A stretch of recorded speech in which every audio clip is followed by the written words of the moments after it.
अरब देशों में फंसे भारतीयों को बचाएंगे चंद्रशेखर आजाद। दुबई और सऊदी से निकालने का बना रहे पूरा प्लान। जंग में फंसे भारतीय बोले शुक्रिया चंद्रशेखर आजाद। ईरान के साथ अमेरिका और इजराइल ने जो जंग शुरू की वो अब खतरनाक मोड़ ले रही है और हर दिन उसका दायरा बढ़ता जा रहा है। ईरान ने पूरे मिडिल ईस्ट में अमेरिकी ठिकानों को निशाना बनाया है और सुरक्षित माने जाने वाले दुबई और सऊदी अरब में भी मिसाइल अटैक किए हैं। दुबई में एक होटल के बाद सऊदी की सबसे बड़ी तेल कंपनी की रिफाइनरी को बमबारी की वजह से बंद करना पड़ा है। इस जंग में भारत भले ही सीधे शामिल नहीं है, लेकिन अप्रत्यक्ष तौर पर हमारे देश पर भी बड़ा असर पड़ रहा है, क्योंकि खाड़ी मुल्कों में हमारे देश के 1 करोड़ से ज्यादा लोग रहते हैं जिनकी जान हलक में अटक गई है और उनको सुरक्षित निकालने की मांग हो रही है। सोने पर सुहागा भारत से वापस लौट रहे ईरान के एक जंगी जहाज को अमेरिका ने पनडुब्बी से मारकर डुबो दिया, जिसमें उनके सैकड़ों सैनिकों की जान चली गई। अब ईरान इसका बदला कैसे लेगा कोई नहीं जानता। इसीलिए खाड़ी मुल्कों में फंसे लोगों को बचाने के लिए चंद्रशेखर आजाद सामने आए हैं और उन्होंने वीडियो कॉल पर बात करके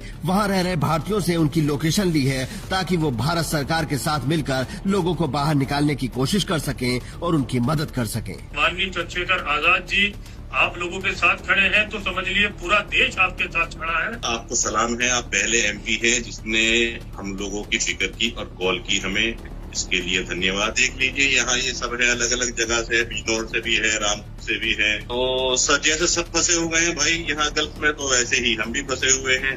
हम लोग आप को समझते हैं और हम लोग चिंता में हैं। यहाँ मैंने परसों लेटर भी लिखा था मिनिस्ट्री को कि जितने लोग हमारे वहाँ फंसे हुए हैं उनको निकालने की कोशिश की जाए।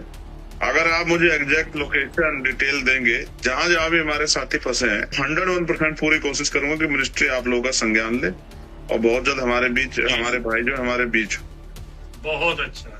लेकिन ये जो स्थिति बनी हुई है कि हमें टिकट हुए हुए हैं, अब हमें ये नहीं मालूम एयरपोर्ट कब खुलेंगे कब नहीं खुलेंगे।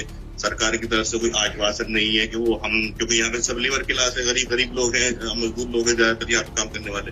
आप मौजम भाई को डिटेल भेजो, मैं विश्वास दिला कहता हूँ आपको, मेरा संकल्प आप याद रखना, मैं हवा में बात नहीं कहता। 9 तारीख से पार्लियामेंट चल रही है, जी जान लगा दूंगा, सरकार को मजबूर कर दूंगा कि एक एक भाई को वो सही सलामत हमारे भाई को लेके आए।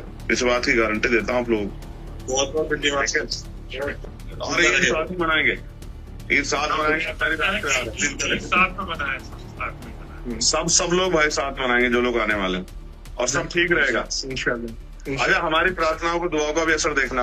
इस तरह राहत बचाव की शुरुआत करने वाले चंद्रशेखर आजाद पहले सांसद हैं। भारत सरकार भी अपने नागरिकों को निकालने के लिए सारी कोशिशें कर रही है। ईरान ने हमारे देश के लोगों को बाहर निकालने के लिए रास्ता दिया है और बाकी देश भी कोऑपरेट करने को तैयार हैं। लेकिन समस्या ये है कि पूरे अरब के आसमान में मिसाइलें दागी जा रही हैं और